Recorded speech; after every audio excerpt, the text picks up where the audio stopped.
Hi friends, welcome to my channel. நம்ம சேனலில் இன்றைக்கி ஒரு சூப்பரான டேஸ்ட்டில் ரொம்பவே ஹெல்த்தியான முருங்கைக்கீரை கடையில் தாங்க எப்படி செய்கிறதுன்னு பார்க்க போகிறோம்.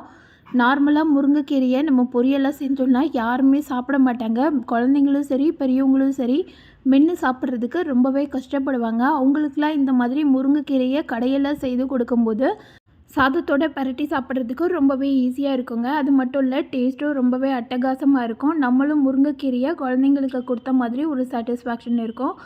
இந்த மாதிரி செய்து கொடுக்கும்போது யாருமே முருங்கைக்கீரை வேண்டான்னு சொல்ல மாட்டாங்க. ரொம்பவே அருமையாக இருக்குங்க. வாங்க இந்த டேஸ்டான முருங்கைக்கீரை கடையில் எப்படி செய்கிறதுன்னு பார்க்கலாம். இது செய்கிறதுக்கு ஒரு கட்டு முருங்கைக்கீரையை சுத்தம் பண்ணிவிட்டு இந்த மாதிரி எடுத்து வச்சுருக்கிறேன். இதை இந்த மாதிரி ஒரு ஸ்ட்ரெயினரில் போட்டு நல்லா 2லேருந்து 3 தடவை கழுவி எடுத்துக்கோங்க. இந்த மாதிரி கழுவும் போது முருங்கைக்கீரை ஈஸியாக கழுவிடலாம். இப்போ கடாயை சூடு பண்ணிவிட்டு எண்ணெய் 2 ஸ்பூன் மட்டும் ஊற்றுங்க. ரொம்ப எண்ணெய் வேண்டாம்.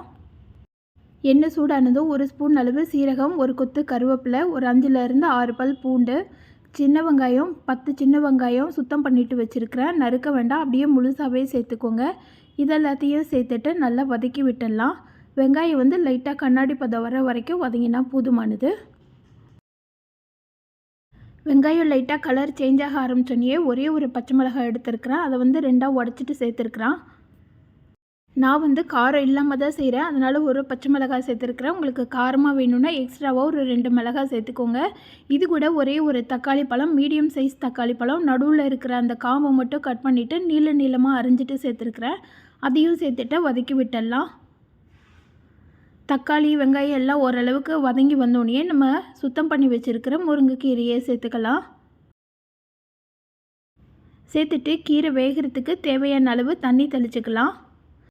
எப்பயுமே கீரைக்கு பார்த்திங்கன்னா தண்ணி ஊற்றி வேக வைக்கக்கூடாது. இந்த மாதிரி தண்ணி தெளித்து விட்டு தான் வேக வைக்கணும். தண்ணி தெளிச்சுட்டு எல்லாத்தையும் நல்லா கிளறி விட்டுடலாம். இந்த டைமில் நம்ம உப்பு எதுவும் சேர்க்க வேண்டாம். கடைசியாக தான் நம்ம உப்பு சேர்க்கணும். அப்போ தான் கீரையோட அளவு எவ்வளோன்னு சொல்லிட்டு நம்மளுக்கு தெரியும். ஆரம்பத்துலேயும் உப்பு சேர்த்தோன்னா கீரை குவான்டிட்டி ஜாஸ்தியாக இருக்கிற மாதிரி இருக்கும். உப்போட அளவும் ஜாஸ்தியாக போயிடும். அதனால் எந்த கீரை செஞ்சாலுமே கீரை நல்லா வதங்கி வந்ததுக்கப்புறமா தான் நீங்கள் உப்பு சேர்க்கணும். இப்போ தண்ணியில் எல்லாத்தையும் நல்லா மிக்ஸ் பண்ணி விட்டுட்டு மூடி போடாமல் கீரையை வேக வச்சு எடுத்துடலாம். மீடியம் ஃப்ளேமில் வேக வைங்க.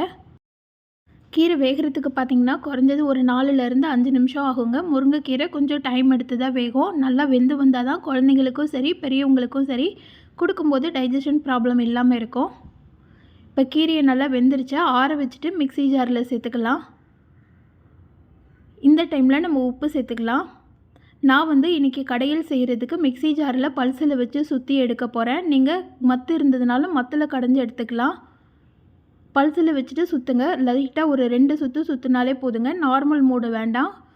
பல்சில் வச்சு சுற்றும் போது கொஞ்சம் கொரகொரப்பாக இருக்கும். ரொம்ப வலுவலுன்னு அரைக்கக்கூடாது. இந்த மாதிரி 1-2 மையாக அரைச்சிக்கோங்க.